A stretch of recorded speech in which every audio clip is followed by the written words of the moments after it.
Okay, let's go. Number 1. Catacombs of San Callisto.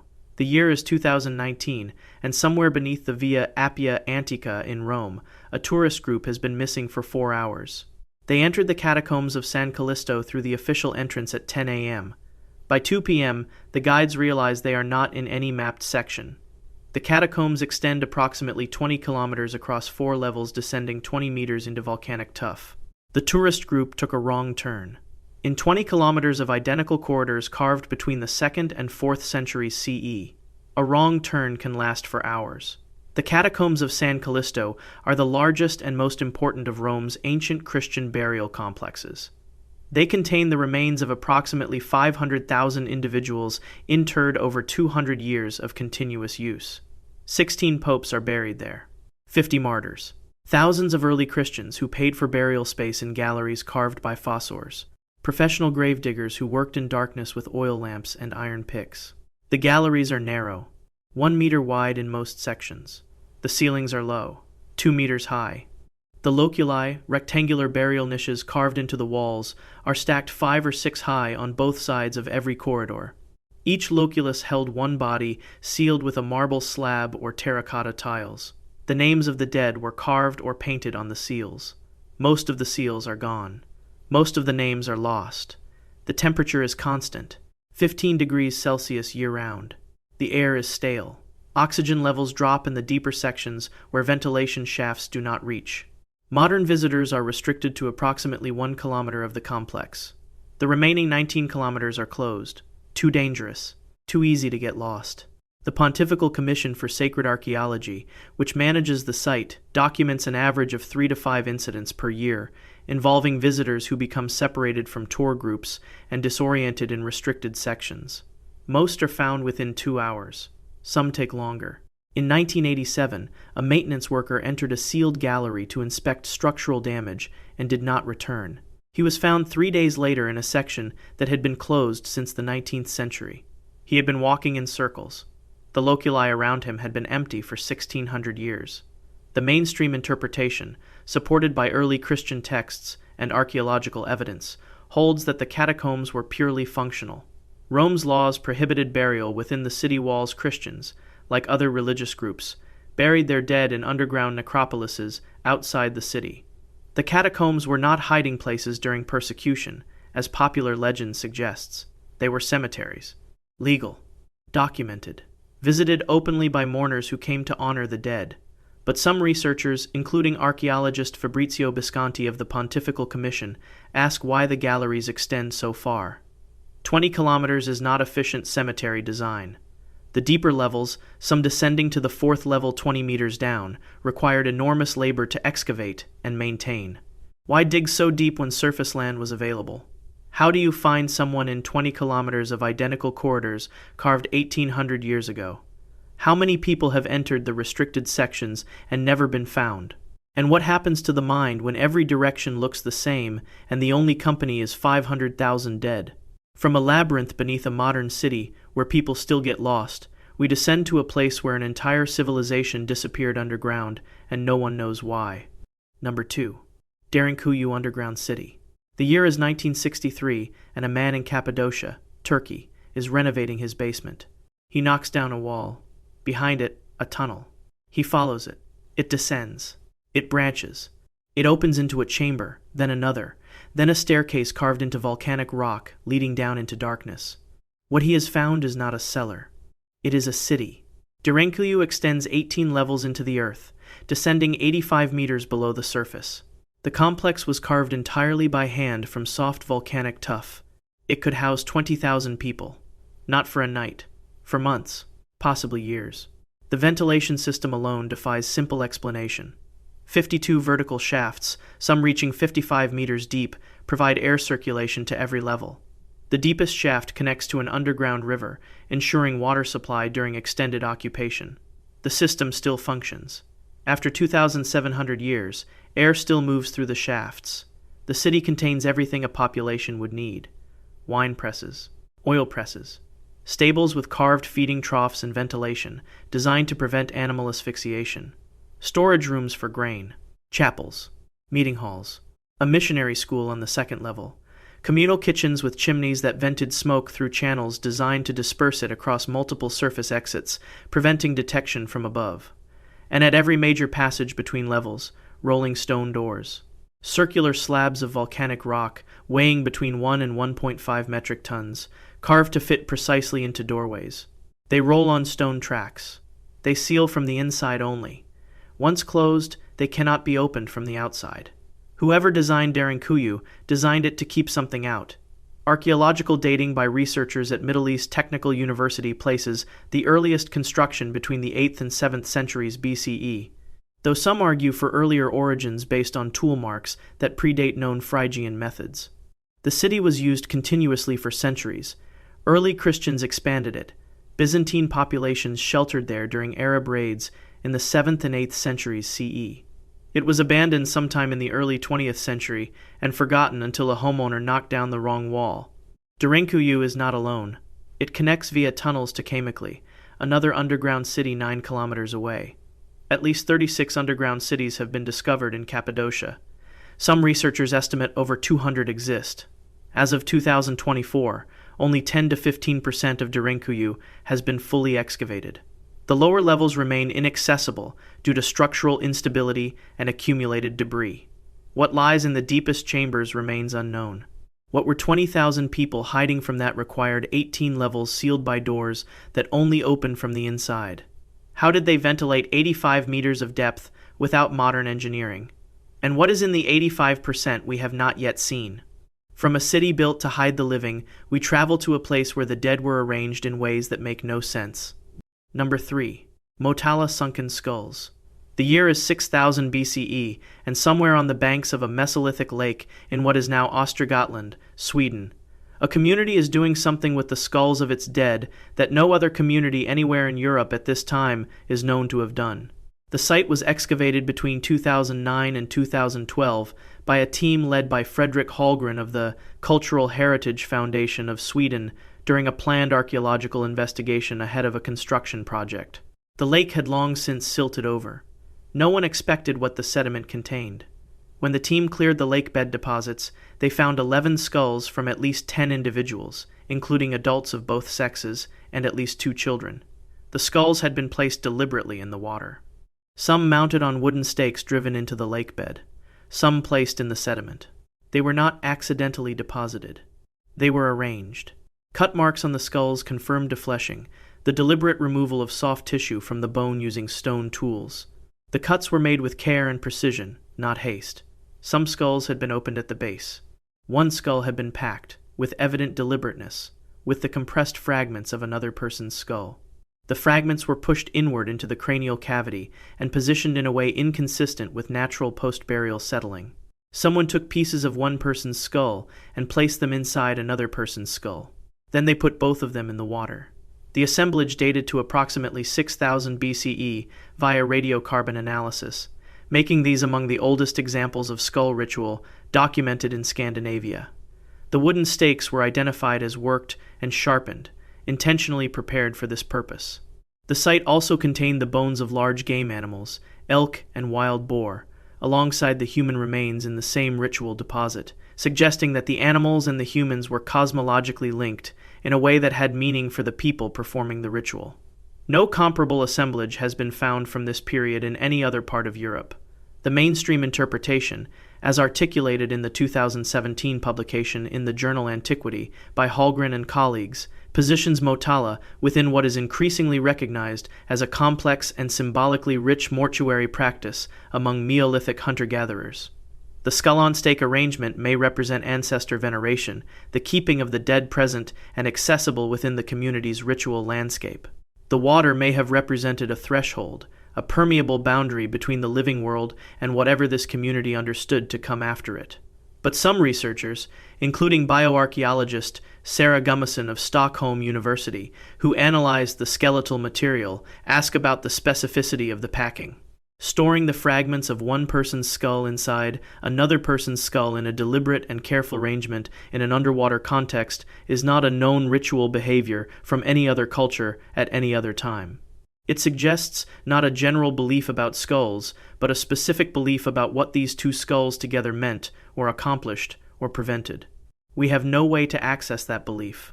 We have only the act preserved in bone and sediment for 8,000 years. What was the specific cosmological logic that made this combination necessary? Were the individuals related, enemies, lovers, teacher, and student, or members of a ritual category that has no modern equivalent? And what did this community believe it was protecting, or releasing, or maintaining by putting the dead into the water? From a lake where skulls were mounted on stakes, we descend into a cave where bodies were preserved by design, and the design was sacrifice. Number 4. Actun Tunichil Muknal Cave. The year is 1989, and archaeologist Dr. Jaime Aw of Trent University is wading through an underground river in Belize. The cave entrance is 45 minutes into the jungle from the nearest road. The river flows out of the mountain. Aw follows it in. The passage opens into chambers. Maya ceramics line the floors. Obsidian blades rest on stone shelves. And then he sees the skeletons. 14 individuals. 7 of them children. Actun Tunichil Muknal. The Cave of the Crystal Sepulchre was used by the Maya between 700 and 900 CE during the Terminal Classic period, when the civilization was collapsing under prolonged drought. The cave was not a burial site, it was a sacrifice site. The dead were left where they fell. The Crystal Maiden is the most famous. A 17-year-old female positioned on her back near a stone altar in the main chamber. Her skeleton is coated in calcite deposits from centuries of mineral-rich water dripping onto the bones, the calcium carbonate crystallized over every surface. Under light, she sparkles. Her skull shows evidence of blunt force trauma to the left parietal bone, consistent with a single strike from a stone implement. The blow would have been fatal. Forensic analysis confirms that at least 7 were children between ages 1 and 14. The positioning is deliberate. Bodies were placed near altars, in alcoves, at the edges of ceremonial spaces. Some show blunt force trauma. Some show no visible cause of death, suggesting suffocation, poisoning, or bloodletting that left no skeletal markers. The artifacts surrounding the remains tell the story the bones cannot. Over 1,400 ceramic vessels, many broken intentionally as part of ritual termination ceremonies. Obsidian blades with edges still sharp after 1,100 years. Stingray spines used in bloodletting rituals, found near several adult skeletons. The mainstream interpretation, supported by Maya epigraphy and iconographic analysis, holds that the cave was a portal to Xibalba, the underworld. Caves were thresholds between the living world and the realm of the gods. Sacrifices made in caves were believed to reach the gods directly. During the Terminal Classic drought, when crops failed and cities emptied, the Maya intensified their ritual activity. The more desperate the situation, the more valuable the offering required. But some researchers, including bioarchaeologist Vera Teisler of the Autonomous University of Yucatan, ask whether the children were willing participants in a cosmology they believed in or victims of a civilization in collapse. The positioning suggests they were meant to be seen by whoever came after. The calcification process that created the Crystal Maiden's appearance is ongoing. Water seeping through limestone dissolves calcium carbonate and deposits it onto anything in its path. The skeletons are fragile. In 2012, a tourist stepped on one skeleton's pelvis while photographing it. The bone shattered. Cameras have been banned since. Why children? Why this cave? And what does it mean that violence, preserved in beauty, still sparkles under our lights 1,100 years later? From a cave where death was ritual, we enter a tomb where death and birds became inseparable. Number 5. Tomb of the Eagles. The year is 3150 BCE, give or take a generation. And on a windswept peninsula at the southern tip of the Orkney Islands, a community is carrying something into a stone chamber. They have been carrying things into this chamber for a long time. Some of what they carry is human. Some of it has wings. Ronald Simison was a farmer on South Ronaldsay when his spade struck stone in 1958. He did not call the authorities.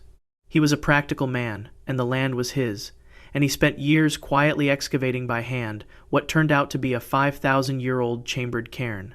When archaeologist John W. Hedges arrived to conduct formal excavations in the 1970s and 80s, he found the disarticulated remains of at least 342 human beings, and the deliberately placed bones of white-tailed sea eagles, and a ritual logic connecting the two that archaeology still cannot fully translate.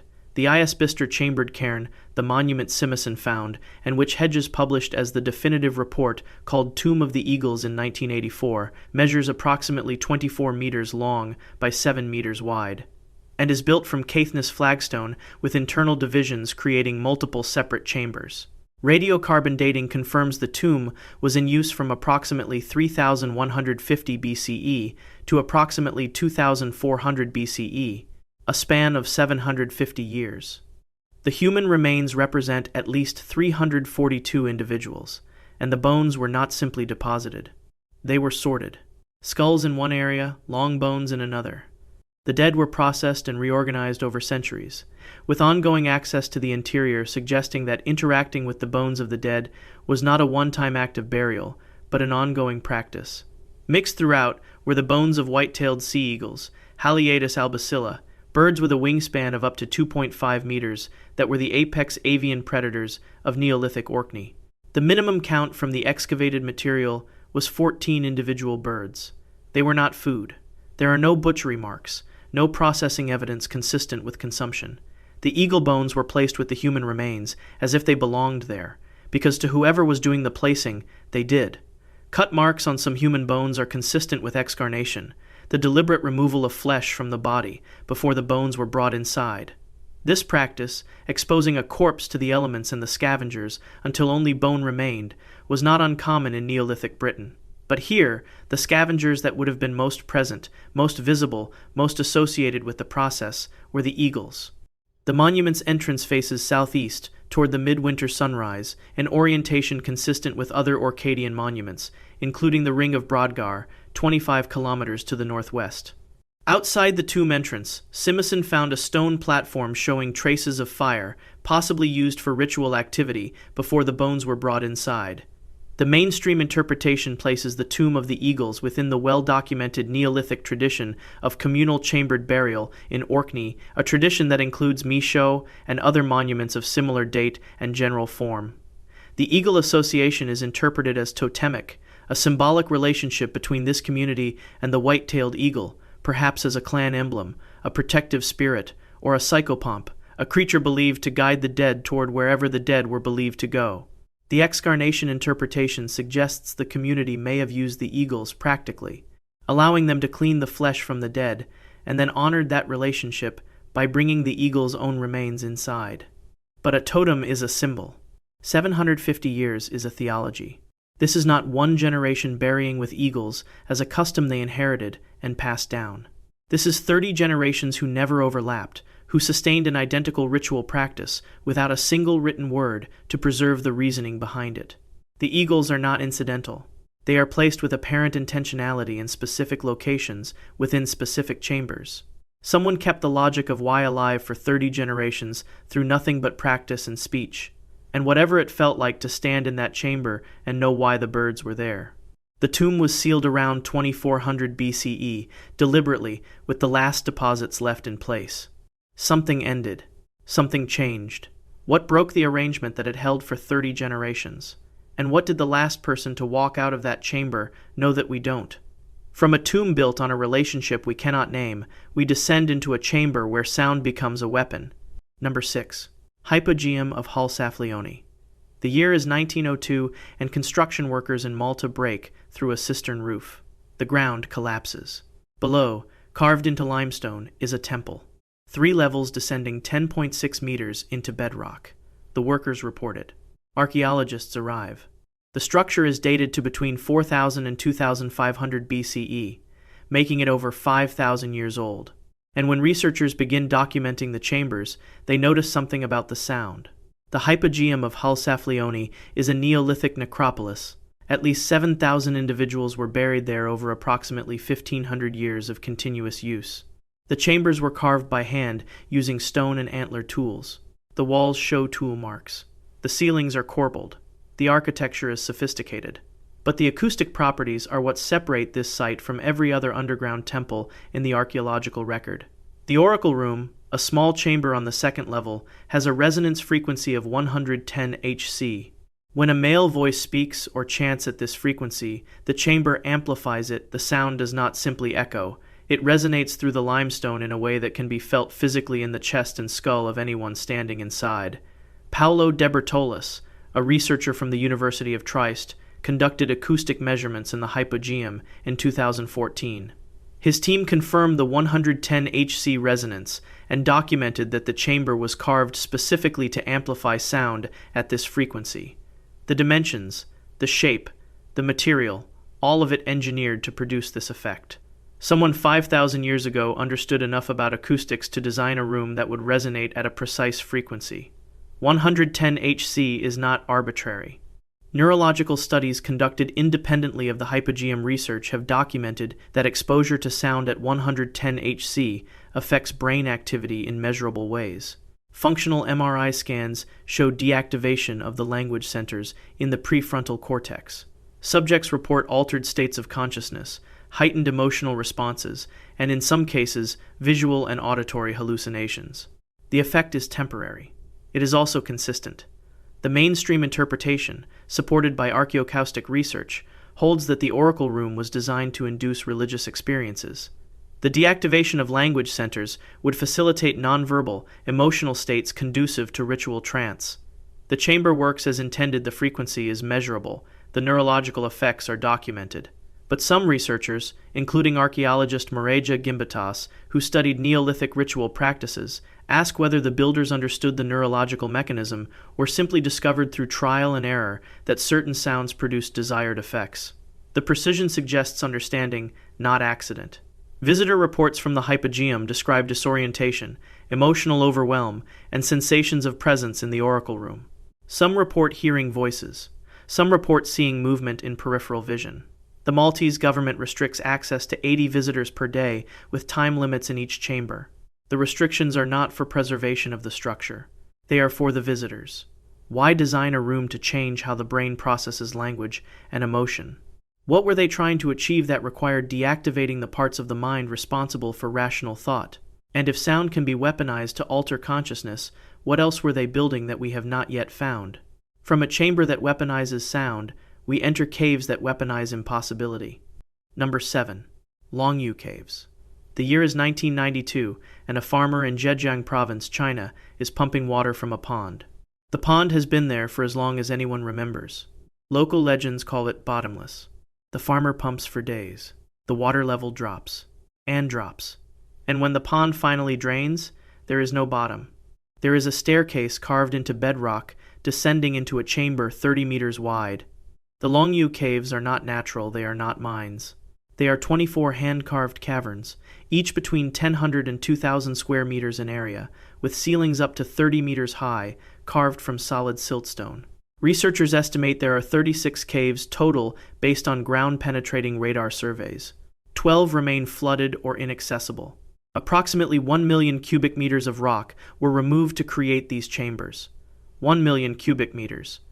The Great Pyramid of Giza contains 2.5 million cubic meters of stone, but that stone was quarried, transported, and stacked. The Longyou caves required the opposite operation.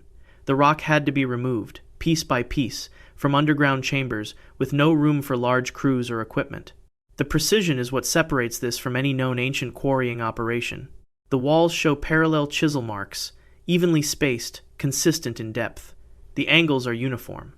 The load-bearing pillars are positioned with structural logic that modern engineers recognize as intentional design. Whoever carved these chambers understood load distribution, stress points, and how to prevent collapse in soft siltstone. The caves have stood for over 2,000 years without significant structural failure. Archaeological dating places construction at 212 BCE or earlier, before the Qin dynasty unified China. Some researchers argue for earlier dates based on tool mark analysis, but organic material for radiocarbon dating is absent.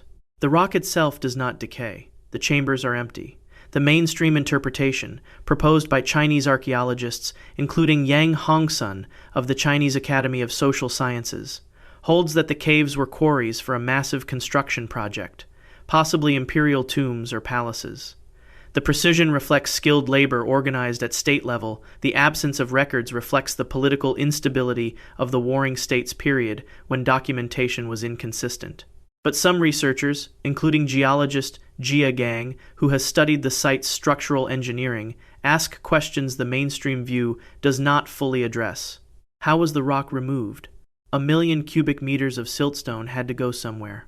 No debris fields have been found in the surrounding area. No quarry waste. No evidence of transport.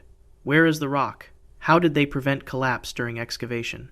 Siltstone is soft carving from the inside out in chambers this large should have caused cave-ins. It did not. Why are there no tools? Ancient quarries leave tools, broken chisels, worn hammers. The Longyou caves contain carvings of fish, birds, and horses on the walls and pillars, but no tools, no pottery, no evidence of the people who spent years, possibly decades, carving them. Who built 24 massive underground chambers with structural engineering that still works 2,000 years later and left no record of having done it? Why remove 1 million cubic meters of rock and leave no trace of where it went? And what were they building that required this scale, this precision, and this silence? From caves that challenge engineering, we descend into a tomb that challenges belief itself. Number 8. Catacombs of Shoqafa. The year is 1900 and a donkey falls through the ground in Alexandria. The animal steps on a weak section of limestone. The surface collapses. Below, a shaft descends 35 meters into bedrock. What the donkey found is the largest Roman burial site in Egypt, and the iconography inside makes no theological sense. The Catacombs of Shoqafa, the Mound of Shards, consist of 3 levels carved into limestone beneath Alexandria's Carmuz district. The complex dates to the 2nd century CE, during the height of Roman control of Egypt. The main shaft, called the rotunda, descends via a spiral staircase wide enough for multiple people to carry a body down without touching the walls. At the bottom, chambers branch in multiple directions. Hundreds of bodies were interred in loculi, rectangular niches carved into the walls and sealed with stone slabs. The confusion begins at the entrance. The facade is Roman columns, pediments, classical proportions. Inside, Egyptian gods line the walls. But the gods are wrong. Anubis, the jackal-headed god of mummification and the afterlife, wears Roman military dress. A breastplate, a short sword. The serpent staff of a Roman legionnaire. Anubis was never a warrior in Egyptian theology. He guided the dead. He weighed hearts. He did not carry weapons. Here, he does. Sobek, the crocodile god, appears with Greek attributes a himation, the draped garment of Greek citizens, a pose borrowed from Hellenistic sculpture. The carving technique is Roman. The iconography is Egyptian. The aesthetic is Greek. All 3 traditions, which developed independently across centuries and continents, are present in the same image on the same wall. The triclinium, a banquet hall adjacent to the main burial chamber, is a Roman tradition. Romans held funeral feasts, meals shared with the dead to honor them and maintain connection between the living and the deceased. Egyptians did not. Egyptian funerary practice focused on the journey of the soul through the Juat, the underworld, not on communal meals. The triclinium at Shoqafa contains Egyptian funerary symbols carved into Roman architectural forms. The mainstream interpretation, supported by historical analysis of Ptolemaic and Roman Egypt, holds that the tomb belonged to a wealthy Greco-Roman family who adopted Egyptian afterlife beliefs while maintaining their own cultural identity. Alexandria in the 2nd century CE was a cosmopolitan city. Greek was the administrative language, Latin was the language of power, Egyptian was the language of the native population and of the old gods. The elite moved between all 3 worlds. Their tomb reflects that movement. But some researchers, including Egyptologist Genevieve Emperor, who has excavated extensively in Alexandria, ask whether the iconographic combinations represent synthesis or confusion. Egyptian theology placed Anubis in a specific role within a specific cosmology. Roman military symbolism carried its own meanings, its own associations with power and the state. Combining them does not create a synthesis. It creates a theological impossibility. Who were these people? What did they believe happened after death? And how do you worship gods from incompatible systems and expect any of them to answer? From a tomb that confuses belief, we enter a passage tomb where light becomes ritual. Number 9. Newgrange. The year is 3200 BCE, and the people building this monument have no writing, no metal tools, and no wheels. They are farmers in what will one day be called Ireland. They have been planning this structure for longer than most modern construction projects take to complete. and they are building it to catch a single moment of light once a year and hold it for exactly 17 minutes. Michael J. O'Kelly of University College Cork began formal excavations at Newgrange in 1962. He had heard local accounts of a possible solstice alignment, the kind of story that gets dismissed as folklore, and decided to test it. On the morning of December 21, 1967, he stood alone inside the passage tomb's inner chamber before dawn. No one had stood there intentionally at this moment in millennia.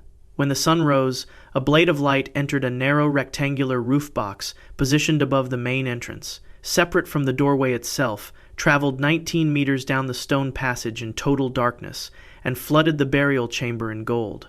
It lasted 17 minutes. Then it was gone for another year. O'Kelly later wrote that he was entirely unprepared for the experience. He did not elaborate further. He didn't need to. Radiocarbon dating places Newgrange's construction between approximately 3,300 and 2,900 BCE, making it conservatively 5,000 years old and predating the Great Pyramid of Giza by 5 centuries. The mound contains an estimated 200,000 metric tons of material built from alternating layers of turf and stone engineered to prevent internal collapse. The 97 curbstones surrounding the base weigh between 1 and 10 metric tons each, and were transported from sources up to 70 kilometers away. The white quartz facade stones came from the Wicklow Mountains 50 kilometers to the south across open water by people with no wheeled vehicles and no metal. The roof box, the small opening above the entrance that admits the solstice light, is aligned to an azimuth of 133.2 degrees, the exact bearing of the midwinter sunrise at this latitude. Archaeoastronomer Clive Ruggles of the University of Leicester has confirmed that the alignment is intentional and cannot be attributed to coincidence based on statistical probability modeling. The margin of error in the alignment is less than 1 degree. The inner chamber, corbelled from massive stone slabs, has remained completely waterproof for 5,000 years through an interlocking construction technique that channels water away from the interior without mortar, without sealant, without any technology we would recognize. And inside this chamber, archaeologists found human bone fragments from at least 5 individuals. Cremated remains confirming that this was not merely an astronomical instrument. People were buried here. Specific people. Chosen people. Over 200,000 individuals apply each year for the 50 lottery spots to witness the solstice illumination from inside the chamber. They are waiting years for 17 minutes in a stone room that someone built 5 millennia ago to make that exact moment possible. The mainstream interpretation is well established and compelling. Newgrange is classified as a passage tomb, a burial monument built by Neolithic farming communities who had developed sophisticated social organization, long-distance trade networks, and complex ritual practices. The solstice alignment is accepted as deliberate and interpreted as part of a death and rebirth cosmology in which the winter solstice, the year's longest night, and the moment from which daylight begins to return, symbolized resurrection and the renewal of the ancestors' power over the living world. The monument is both a tomb and a calendar, serving the dead and the living simultaneously. But the engineering precision here is not symbolic. It is measurable. To align a roof box to within less than 1 degree of a solar event, you need not just knowledge of where the sun rises on a given day. You need the ability to translate that knowledge into stone construction at a scale of tens of thousands of metric tons across a building timeline that spanned multiple generations, maintaining sub-degree accuracy throughout. Researcher Anthony Murphy, who has studied Newgrange for decades, has pointed out that the roof box itself is unique among all passage tombs. No other monument of this type has this feature. Someone invented it here. That means someone at some point had both the astronomical knowledge to know the alignment was achievable and the engineering confidence to build toward it without any guarantee it would work. Who were the 5 people buried inside? And why them out of the entire community? How did builders with no writing preserve architectural alignment across a multi-generational project? And why was the roof box invented only once, only here, and never replicated anywhere else in the tradition it belongs to? From a monument built for the living and the dead alike, we descend into galleries where the dead were sealed in stone that should not exist. Number 10. Serapeum of Saqqara. The year is 1850, and French archaeologist Auguste Mariette is excavating near the step pyramid of Djoser in Saqqara, Egypt. He finds a sphinx half buried in sand, then another. Then a line of sphinxes, leading to an entrance carved into bedrock. The entrance leads to underground galleries. And inside those galleries are 24 sarcophagi carved from single blocks of granite, each weighing approximately 70 metric tons. The Serapeum of Saqqara is an underground complex of tunnels carved into limestone bedrock beneath the desert at Saqqara. The main gallery extends 68 meters with side chambers branching at regular intervals. Each chamber contains a massive stone sarcophagus. The largest measures 4 meters long, 2.3 meters wide, and 3.3 meters high. Weight, 70 metric tons. The lid alone weighs 30 metric tons. The interior was hollowed out to a tolerance of less than 2 millimeters across the entire surface. Modern machinists who have examined the sarcophagi describe the precision as consistent with CNC machining, not hand tools.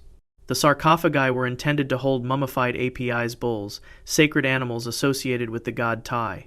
The Apis bull cult dates to approximately 3000 BCE and continued through the Ptolemaic period. When an Apis bull died, it was mummified and interred with full royal honors. But the engineering does not match the function. When Mariette excavated in 1850, most sarcophagi were empty. A few contained fragments of mummified bull remains from the 26th dynasty, approximately 664 to 525 BCE. But the sarcophagi themselves appear to predate the 26th dynasty by centuries, possibly millennia, and were reused by later dynasties. The precision generates the questions. Interior surfaces are flat to within 2 millimeters across spans of over 2 meters. Corners are square to within 0.5 degrees. The lids fit with tolerances so tight that a sheet of paper cannot be inserted between them. The mainstream interpretation holds that the sarcophagi were carved using copper tools, bronze tools, and abrasive sand over extended periods. The precision reflects Egyptian craftsmanship and the importance of the Apis bull cult. But some researchers, including engineer Christopher Dunn, ask how copper tools and sand could produce tolerances measurable in fractions of a millimeter. The tool marks show parallel grooves consistent with a rotating cutting tool, not the irregular scratches that hand tools would leave. How were 70 metric ton blocks transported from Aswan, 800 kilometers south, to Saqqara? How were they lowered into underground chambers through passages barely wider than the sarcophagi themselves? And why, if these were containers for mummified bulls, was the engineering so far beyond what the function required? We have descended through 10 chambers. Rome, where 500,000 dead line 20 kilometers of tunnels. Derinkuyu, where 20,000 people sealed themselves inside. Motala, where skulls were mounted on stakes 8,000 years ago. Belize, where sacrifices sparkle under calcite. Orkney, where humans and eagles were buried together for 750 years. Malta, where sound alters consciousness. Longyou, where 1 million cubic meters of rock vanished. Alexandria, where incompatible gods stand side by side. Ireland, where light floods a chamber for 17 minutes once a year. Saqqara, where 70 metric ton sarcophagi were carved to impossible precision. Scale beyond necessity. Engineering beyond explanation. Precision beyond the tools we think they had. Every chamber on this list represents an investment that exceeds survival. They chose darkness. They chose depth. They chose to go down. Subscribe if you want to keep exploring. Leave a comment. Which chamber would you enter first?